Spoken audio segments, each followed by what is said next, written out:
باب صلاۃ التطوع علی الدواب وحیث ما توجہت به، نفل نماز سواری پر پڑھنا اور جہاں کہیں وہ مڑ جائے، جس طرف بھی وہ منہ کر لے. توجہت به یعنی توجہ وجہ سے ہے. حدثنا علی بن عبد اللہ قال حدثنا عبد الاعلی قال حدثنا معمر عن الزہری عن عبد اللہ بن عامر عن ابیہ قال رأیت النبی صلی اللہ علیہ وسلم، کہتے ہیں کہ میں نے نبی صلی اللہ علیہ وسلم کو دیکھا، یصلی علی راحلتہ کہ آپ اپنی سواری پر ہی نماز پڑھ رہے ہوتے، حیث توجہت به جدھر وہ منہ کر لیتی. یعنی مراد یہ کہ نفل نماز آپ اپنی سواری پر ہی بیٹھ کے پڑھ لیتے اور قبلے کی تعین اس میں ضروری نہیں تھی. حدثنا ابو نعیم قال حدثنا شیبان عن یحیی عن محمد بن عبد الرحمن ان جابر بن عبد اللہ اخبرہ ان النبی صلی اللہ علیہ وسلم کہ نبی صلی اللہ علیہ وسلم کان یصلی التطوع کہ آپ نفل نماز پڑھتے تھے، وہو راکب فی غیر القبلۃ اور آپ سواری میں ہوتے، قبلے کے علاوہ آپ کا دوسری طرف منہ ہوتا تھا.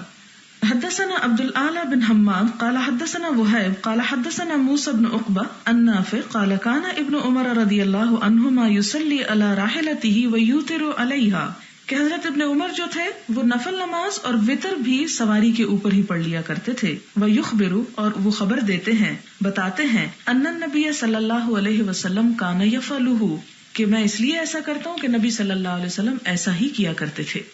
باب الایماء علی الدابہ، باب الایماء اشارہ کرنا، علی الدابہ جانور پر، یعنی سواری پر سوار ہو کے اگر انسان رکوع اور سجدے نہیں ادا کر سکتا تو کوئی بات نہیں، وہ اشارے سے بھی نماز پڑھ سکتا ہے.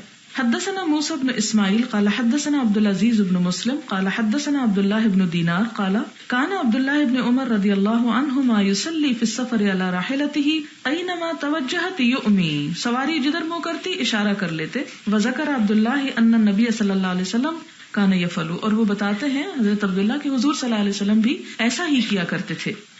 باب ینزل للمکتوبۃ، فرض نماز کے لیے سواری سے اتر جانا، نزول ینزل. حدثنا یحیی بن بکیر قال حدثنا اللیث عن عقیل عن ابن شہاب عن عبد اللہ بن عامر بن ربیعہ ان عامر بن ربیعہ اخبرہ قال رأیت النبی صلی اللہ علیہ وسلم وهو علی الراحلۃ یسبح. عامر بن ربیعہ کہتے ہیں کہ میں نے نبی صلی اللہ علیہ وسلم کو دیکھا کہ وہ اپنی سواری پر نفل نماز پڑھ رہے ہوتے تھے. یہ صبح پھر وہی تسبیح یہاں پر بمانا نفل نماز ہے. یؤمی برأسہ آپ اپنے سر سے اشارہ کرتے، قبل ای وجہ توجہ جدھر منہ ہوتا اسی طرف کو، یعنی اسی طرف آپ مڑتے چلے جاتے.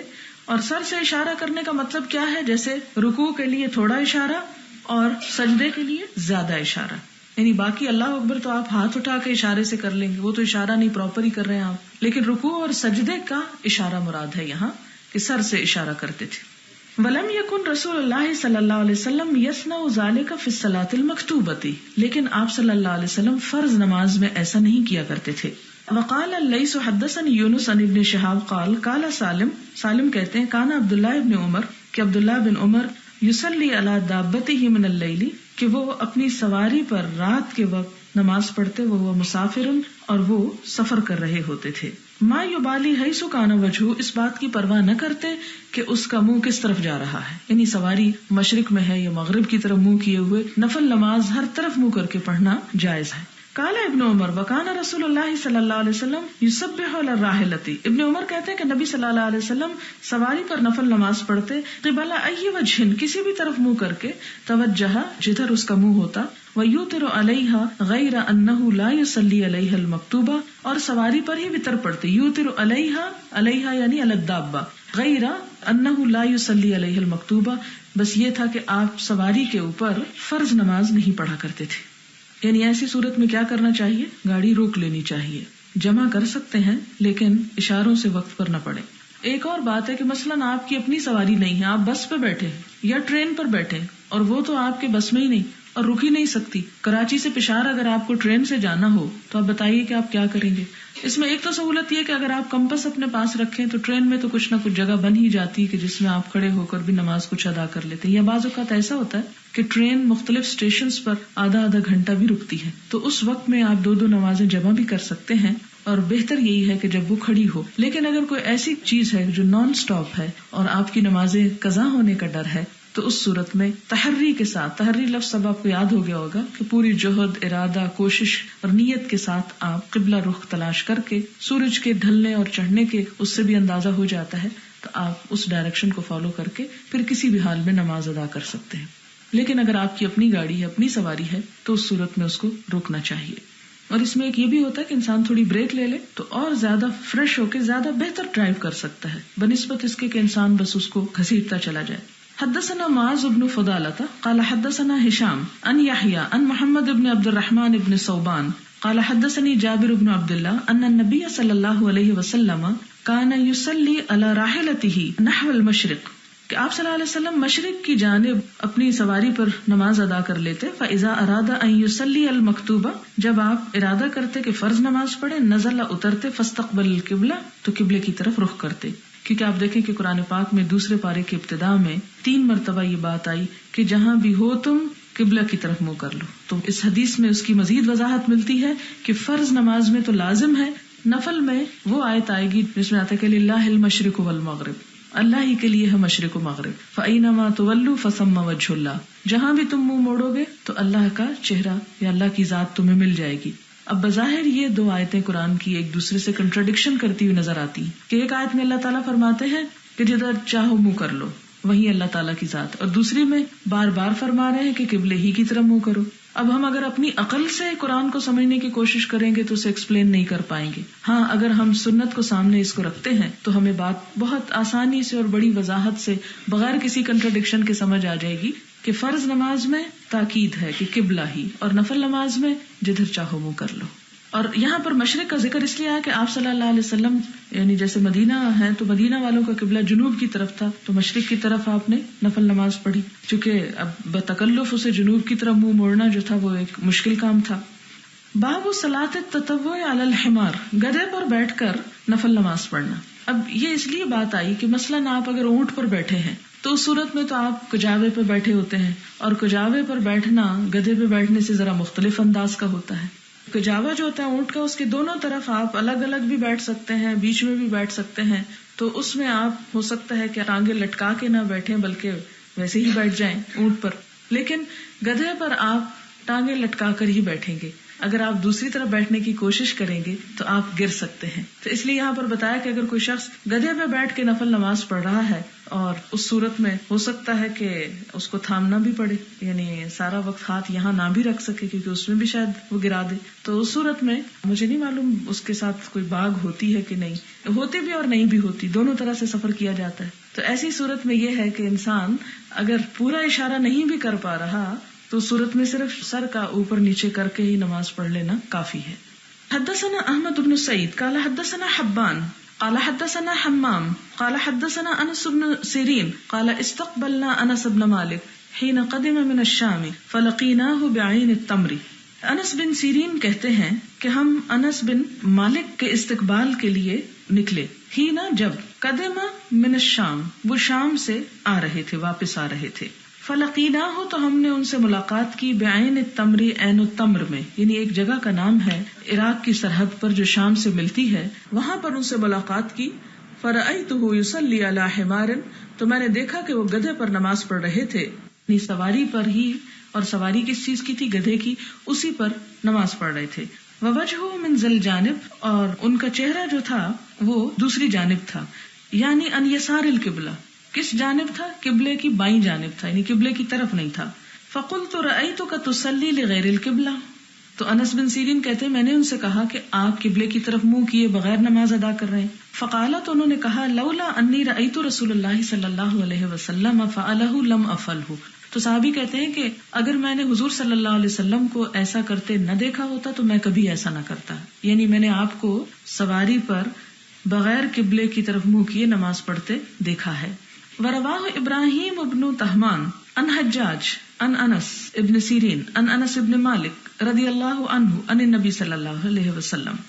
باب من لم یتطوع فی السفر دبر الصلاۃ وقبولها، من جس نے لم نہ یتطوع نفل نماز پڑھی فی السفر سفر میں، دبر الصلاۃ نماز کے پیچھے، وقبولها اور اس سے پہلے. یہ کون سی نمازیں؟ جیسے آپ پیچھے پڑھ چکے ہیں کہ مغرب سے پہلے 2 نفل پڑھا کرتے تھے صحابہ کرام، یا اور نمازوں سے پہلے. تو اگر قصر کے ساتھ یا سفر کی نماز کے ساتھ کوئی ایسا نہیں کرتا تو اس میں کوئی حرج تو نہیں. یہ بات یہاں کیوں آئی؟ اس لیے کہ یہ بہت ساری احادیث اس باب میں گزر گئیں کہ نفل نماز سواری پہ پڑھی جا رہی ہے، تو انسان سوچ میں پڑ جاتا ہے کہ کیا سفر میں نفل پڑھے جا سکتے ہیں یا سفر میں نفل ضروری ہیں؟ نہیں، نفل تو گھر میں بھی ضروری نہیں.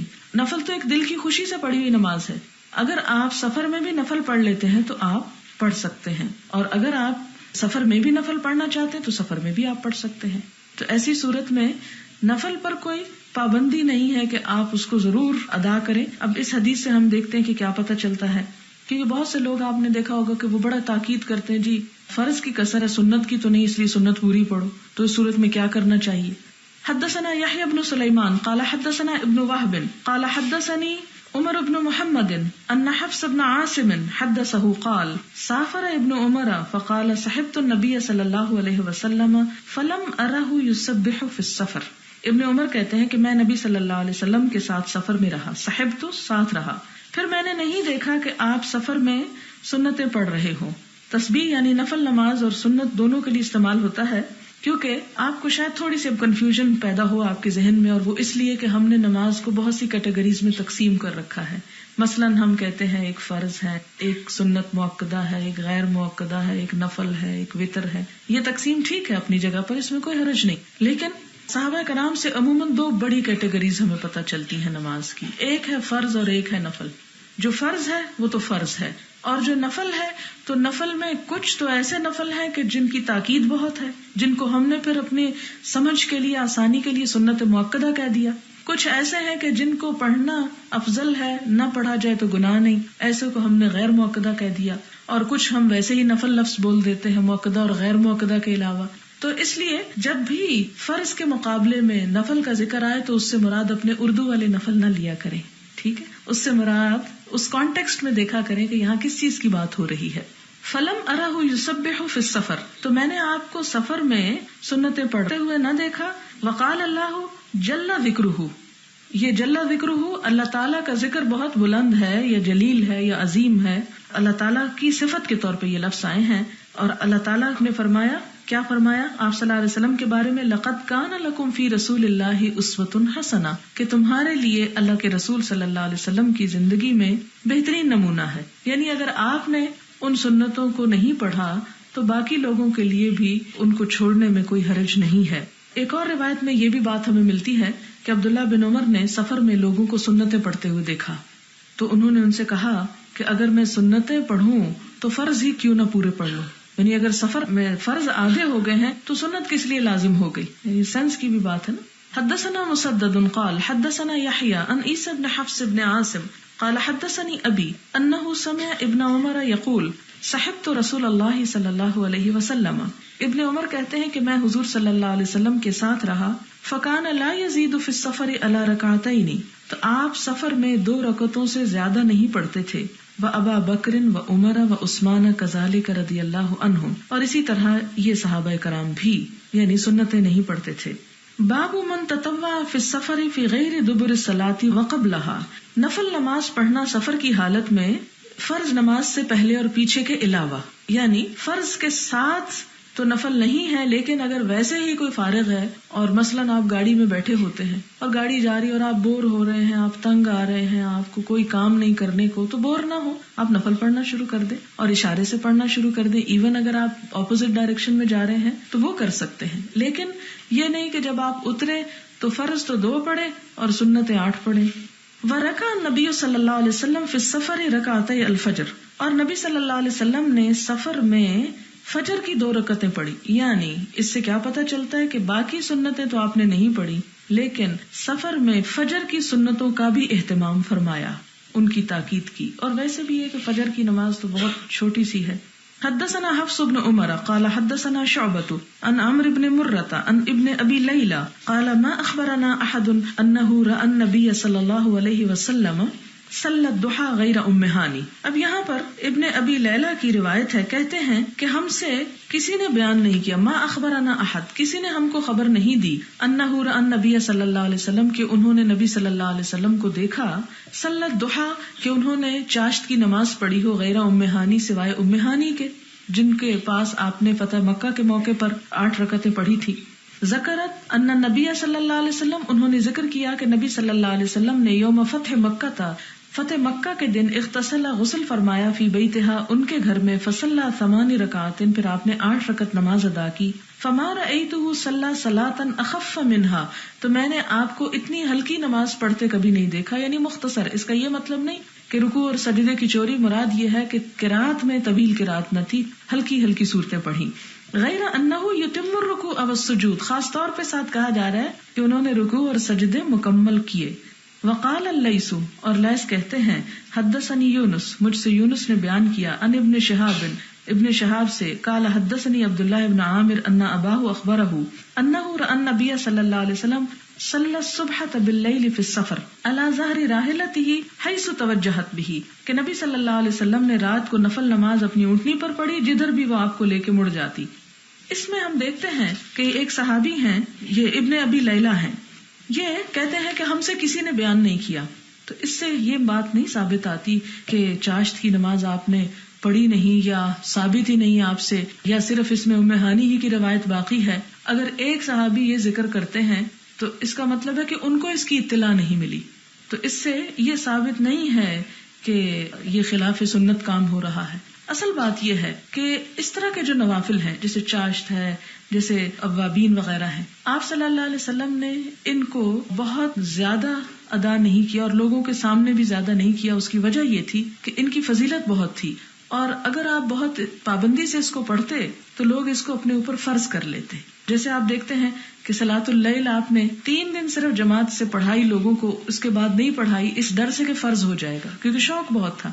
اسی طرح آپ نے چاشت کی نماز کی بہت فضیلت بیان کی، لیکن آپ نے خود بہت زیادہ نہیں پڑھی اس ڈر سے کہ کہیں یہ فرض میں شمار نہ ہو جائے. حدثنا ابو الیمان قال اخبرنا شعیب عن الزہری قال اخبرنا سالم بن عبد اللہ عن ابن عمر رضی اللہ عنہما ان رسول اللہ صلی اللہ علیہ وسلم، کہ نبی صلی اللہ علیہ وسلم، کان یسبح علی ظہر راحلتہ، کہ آپ نفل نماز پڑھتے تھے اپنی سواری کی پشت پر، حیث کان وجہہ یؤمی برأسہ وکان ابن عمر یفعلہ. گزر چکی حدیث.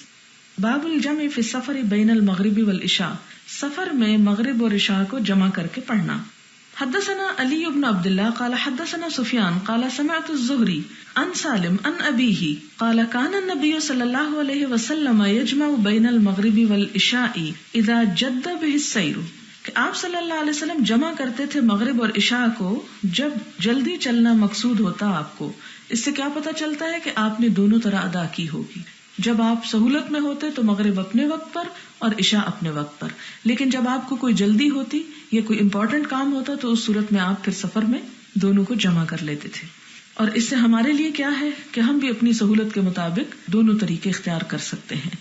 وقال ابراہیم ابن طہمان ان حسین المعلم ان یحیی بن ابی کثیر ان اکرمہ ان ابن عباس رضی اللہ عنہما قال کان رسول اللہ صلی اللہ علیہ وسلم، کہ نبی صلی اللہ علیہ وسلم یجمع بین صلاۃ الظہر والعصر، جمع کرتے تھے ظہر اور عصر کی نماز کو، اذا کان علی ظہر سیر، کہ جب آپ سفر میں چل رہے ہوتے تھے، یعنی سفر جب جاری ہوتا تھا تو اس صورت میں جہاں آپ نماز پڑھتے تو جمع کر لیتے.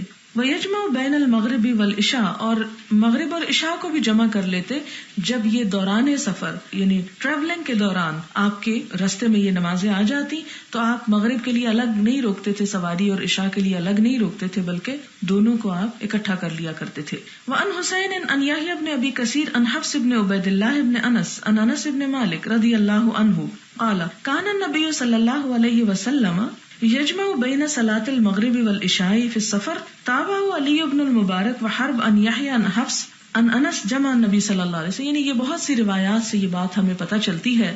اس میں آپ دیکھیں کہ دین میں جو سہولت ہے جب انسان اس کو اختیار نہیں کرتا تو اس کا ایک نتیجہ یہ نکلتا ہے کہ بہت سے لوگ پھر سستی کے مارے نماز ہی نہیں پڑھتے.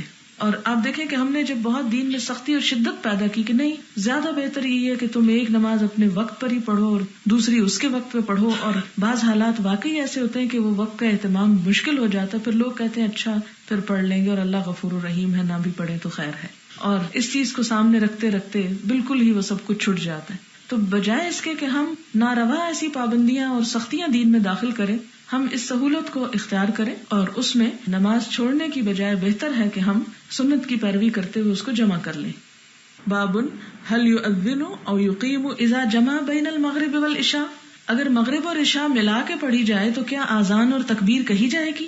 حدثنا ابو الیمان قال اخبرنا شعیب عن الزہری قال اخبرنی سالم عن عبد اللہ بن عمر رضی اللہ عنہما قال رأیت رسول اللہ صلی اللہ علیہ وسلم اذا اعجلہ السیر فی السفر یؤخر صلاة المغرب حتى يجمع بینها وبین العشاء قال سالم وكان عبد الله يفعله اذا اعجلہ السیر یقیم المغرب فیصلیها ثلاثا ثم يسلم ثم قل ما يلبث حتى يقيم العشاء فيصليها ركعتين ثم يسلم ولا يسبح بينهما بركعة۔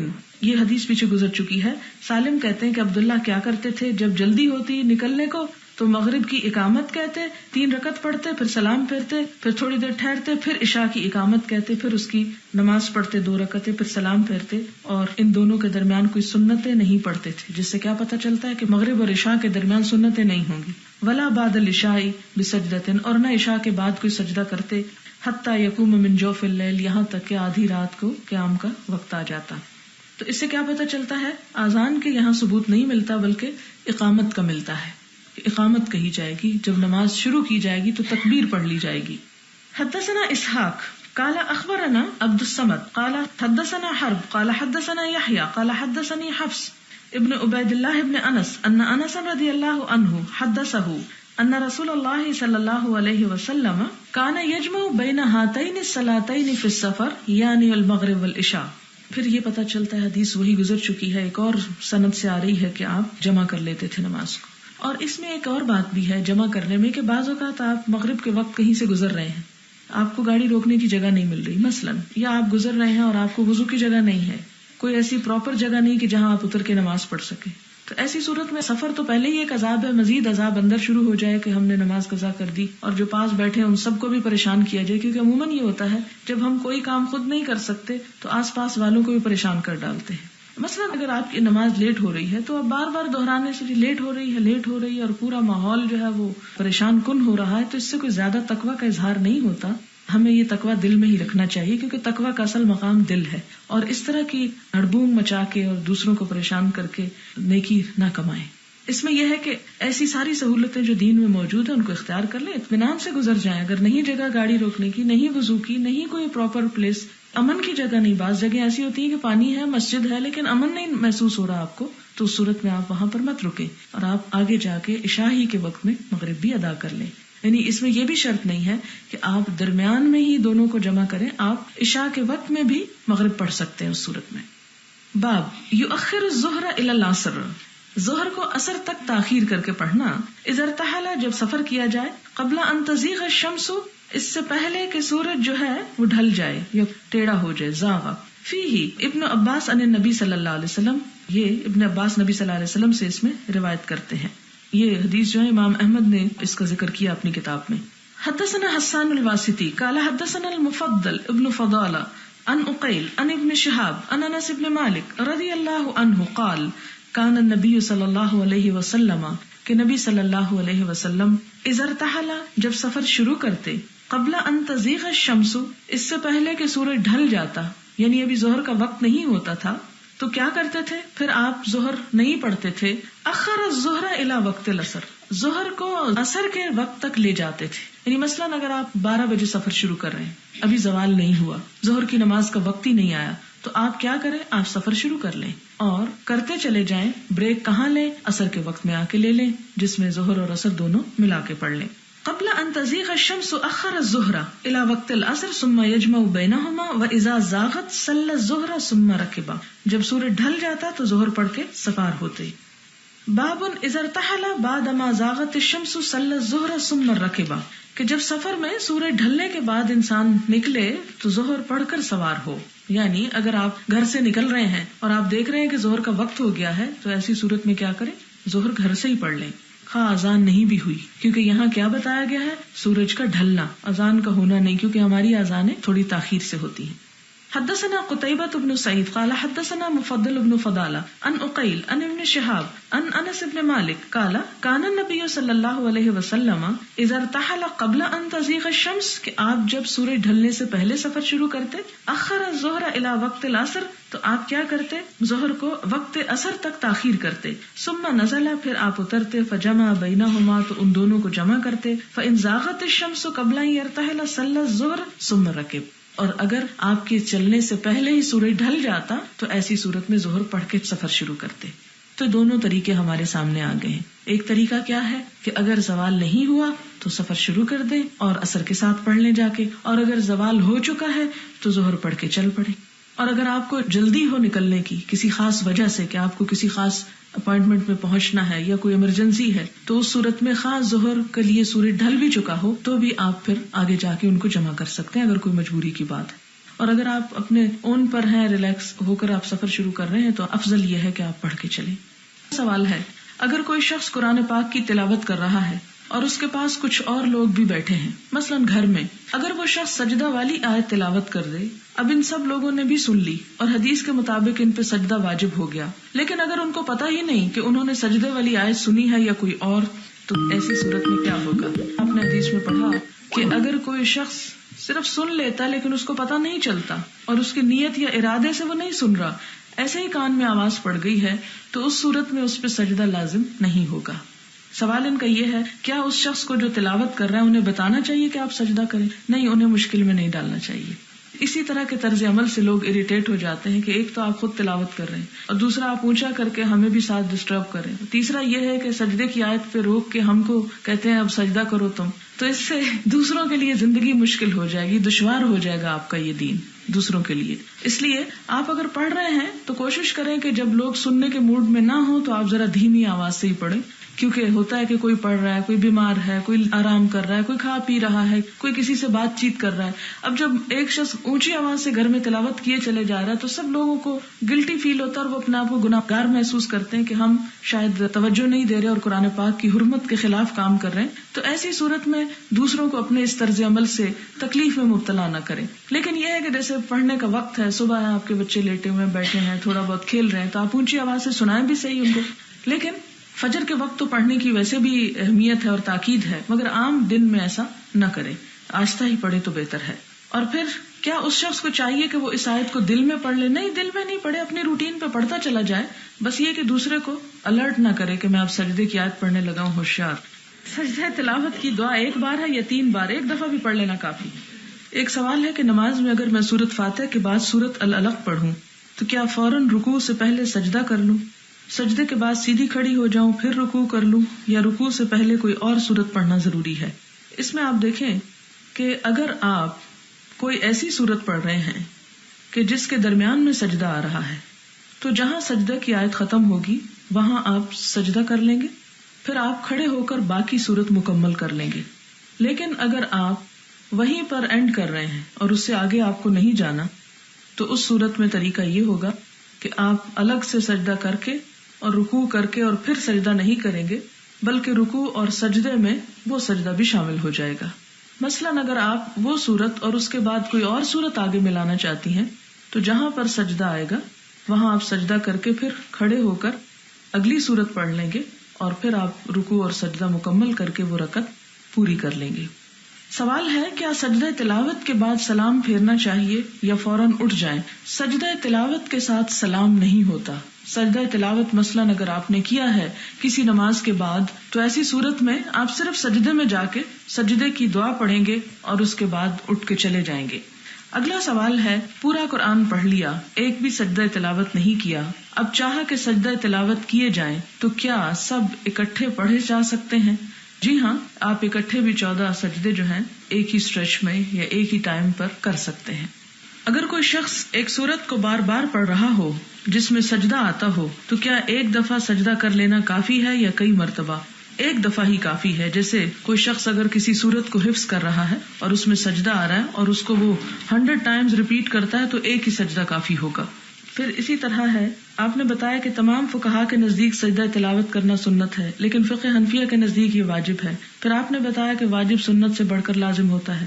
میرا سوال یہ ہے کہ یہ واجب فقہ حنفی میں سنت ہی کو نہیں کہا جاتا؟ ہم نے اصول الفقہ میں پڑھا تھا کہ باقی 3 اسکول آف تھاٹس میں واجب سے مراد فرض ہے اور فقہ حنفیہ میں اس سے مراد سنت ہے. یہ علماء کی اپنی تقسیم ہے. جو عمومی تقسیم ہے وہ یہ ہے کہ فرض کے بعد واجب کا درجہ ہے، واجب کے بعد سنت کا ہے، سنت کے بعد نفل کا درجہ ہے. یعنی عام جو تقسیم ہے وہ یہ ہے، لیکن اس میں پھر اسکول آف تھاٹس آپس میں ایک دوسرے سے تھوڑا بہت اختلاف کرتے ہیں. تو فقہ حنفیہ میں واجب جو ہے فرض کے بعد آتا ہے اور سنت اس سے کم درجے پہ آتی ہے، اس لیے اصل ترتیب یہی ہے. پھر اس کے بعد اور سوال کیا ہے؟ سجدہ تلاوت کے بعد میں صحابہ کرام میں اختلاف کی وجہ آپ نے یہ بتائی کہ حضور کی وفات کے بعد صحابہ کرام دنیا کے مختلف حصوں میں پھیل گئے اور یوں فوراً ہی حدیث کا پورا علم کلیکٹ نہ ہو سکا. پھر بعد میں ائمہ کرام نے اپنی کتابوں میں احادیث کو جمع کیا اور یوں حدیث کا علم اکٹھا ہونا شروع ہوا. سوال یہ ہے کہ کیا ہم کہہ سکتے ہیں کہ آج حدیث کا پورا علم جمع ہو چکا ہے؟ اگر نہیں تو کیوں؟ کیونکہ اب تو سورسز آف کمیونیکیشن اور ایجوکیشن بہت اسٹرانگ ہو گئے. جی ہاں، بالکل جمع ہو چکا ہے اور اب مزید جمع کرنے کی کوئی ایسی گنجائش نہیں ہے. اگر آپ تاریخ پڑھیں تو آپ حیران ہو جائیں کہ اس کے لیے کتنی کوششیں اور کتنی محنتیں کی گئی. اب ہونا تو یہ چاہیے، بلکہ ہو بھی رہا ہے اس پہ کام. مثلا کویت سے ایک کتاب چھپی ہے فقہ پر 30 جلدوں میں تقریباً، اور اس میں انہوں نے اسی طرح کیا ہے کہ ان تمام صحیح احادیث کو جمع کر کے ایک طرح سے ری آرگنائز کیا ان چیزوں کو. چونکہ وہ لوگ ہم سے اس لحاظ سے آگے ہیں کہ تھوڑا ذہن کی وسعت کے ساتھ سوچتے ہیں اور ان چیزوں کو ایکسپٹ کرتے ہیں. ہمارے ہاں اگر کوئی یہ کام شروع کرے تو شاید ہم ابھی اس کو ایکسپٹ نہ کر سکیں. کہ ہونا تو یہ چاہیے کہ جب جمع ہو گیا تو اس کے بعد ان چیزوں کو دوبارہ سے صحت کے اعتبار سے ترتیب دیا جائے. یعنی مجھے بعض اوقات خود جب میں نے ابتدا کی اپنی پی ایچ ڈی کی تو مجھے بڑی سخت حیرت اور تکلیف بھی ہوتی تھی کہ جب ایک بات ثابت ہے، ہم مانتے ہیں، ایک طرف ہم کہتے ہیں کہ یہ احادیث صحیح ہیں، پھر ہم چمٹے رہتے ہیں اپنے مذہب سے، خواہ اس کی بنیاد ضعیف حدیثوں پر ہو. تو نان سینس بات مجھے تو محسوس ہوتی. لیکن چونکہ ہم وہ لکیر کے فقیر ہیں، اس میں ہماری سہولت ہے، اس لیے کہتے ہیں کون ان چکروں میں پڑے اور یہ جاننے کی کوشش کرے کہ صحیح زیادہ کیا اور ضعیف کیا ہے. ٹھیک ہے، عام لوگوں کے بس کی بات بھی نہیں اور نہ ان کو تکلیف دی جا سکتی ہے، لیکن ریسرچ کے ایسے کام ہونے چاہیے کہ جس میں ہم اپنی ترتیب کو اس ترتیب کے مطابق رکھیں کہ جس کو ہم صحیح حدیث مانتے ہیں اس کی پرائرٹی پہلی ہو، اور اس کے مقابلے میں اگر ہم کسی بھی ایسی رائے پر ہیں کہ جس کی بنیاد ضعیف حدیث پر ہے اور سب مانتے بھی ہیں کہ یہ ضعیف ہے تو اس کو ہم چھوڑ دیں. یعنی اس میں پھر اس لیے پکڑے رہنا کہ چونکہ ہمارے آباء و اجداد پکڑے ہوئے تھے تو یہ چیز جو ہے پھر آباء و اجداد ہی کی تقلید میں آ جائے گی. کیا عورت تعلیم حاصل کرنے کے لیے بغیر محرم کے ملک سے باہر جا سکتی ہے؟ اس میں 2 شرائط ضروری ہیں. ایک تو یہ کہ سفر محفوظ ہو، اور دوسرا یہ کہ جہاں پر جا کر اسے رہنا ہے وہاں پر ایسی پروٹیکشن مہیا ہو کہ جس میں اسلام کی جو حدود ہیں وہ ناپامال ہو، پھر ٹھیک ہے. اور اگر اس کا ڈر ہو تو پھر نہیں. اگر کوئی شخص 100 میل کا سفر طے کر کے اور وہ اس کا آبائی قصبہ یا گاؤں ہو جہاں اس کی پیدائش ہوئی ہو اور وہاں اس کا اپنا گھر بھی بنا ہوا ہو، وہاں اس کے دادا دادی یا نانا نانی بھی رہتے ہوں، تو کیا وہ قصر کی نماز پڑھے گا یا پوری نماز؟ قصر کی نماز میں ایک بنیادی بات ذہن میں رکھ لیں کہ دیکھنا یہ ہوگا کہ انسان اپنے اہل خانہ کے ساتھ کہاں پر رہتا ہے. کیا وہ لاہور میں رہتا ہے یا پشاور میں رہتا ہے؟ یعنی اس کی اپنی فیملی کہاں ہے. فیملی کیا چیز ہے؟ فیملی اگر شادی شدہ نہیں تو پیرنٹس کہاں پر ہیں اور وہ کہاں ان کے ساتھ ہے، اور اگر شادی شدہ ہے تو اپنے بچوں کے ساتھ اس کا گھر کہاں ہے، یعنی اس کا جو ایڈریس ہے وہ کیا ہے، اس کی رہائش یا سکونت کہاں پر ہے. اسی طرح بعض اوقات یہ ہوتا ہے کہ ایک انسان شادی شدہ بھی نہیں اور ماں باپ کے ساتھ بھی نہیں رہتا. مثلاً آپ لوگ ہاسٹل میں رہتے ہیں تو ہاسٹل آپ کے لیے مثلاً 1 سال کے لیے آپ کی قیام گاہ ہے، تو جہاں کچھ عرصہ آپ قیام کا ارادہ رکھتے ہوں وہاں پر تو پوری نماز پڑھیں گے، یا جہاں پیرنٹس یا بچوں کے ساتھ آپ رہتے ہوں وہاں آپ کی نماز پوری ہوگی.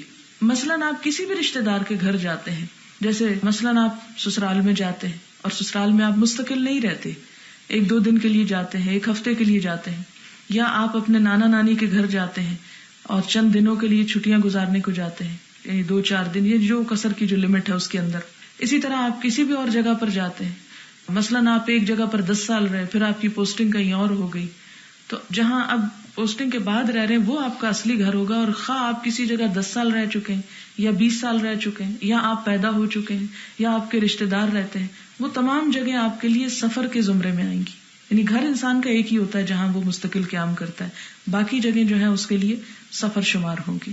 اس کی چھوٹی سی مثال آپ یوں سمجھ لیں کہ جیسے آپ صلی اللہ علیہ وسلم مکہ میں آپ کی پیدائش ہوئی، مکہ میں آپ کی زندگی کا ایک بڑا عرصہ گزرا، اور اس کے بعد کیا ہوا کہ آپ ہجرت کر کے مدینہ تشریف لے گئے۔ اب آپ دیکھتے ہیں کہ آپ مدینہ سے تشریف لاتے ہیں حج کے لیے، صلح حدیبیہ کے لیے، تو اس صورت میں آپ صلی اللہ علیہ وسلم کا طریقہ کیا تھا کہ آپ صلی اللہ علیہ وسلم مدینہ سے مکہ تک سارا سفر میں رہے اور قصر کرتے رہے، حتیٰ کہ مکہ میں بھی آپ نے قصر کی، جبکہ ظاہر ہے آپ کا آبائی گھر وہاں ہوگا، آپ کے رشتہ دار بھی کچھ وہاں ابھی تک ہوں گے۔ تو ایسی صورت میں جو جگہ انسان ایک دفعہ چھوڑ کے دوسری جگہ جا کے سیٹل ہو جائے، تو اگر دوبارہ کسی بھی وجہ سے وہاں پر آتا ہے، ایون اگر آپ اپنے میکے میں بھی جا کے رہتے ہیں چند دن اور آپ کا سارا بچپن میکے میں گزرا، تو ایسی صورت میں میکے میں بھی آپ قصر کر سکتے ہیں، کیونکہ آپ وہاں پر مسافر ہی کے زمرے میں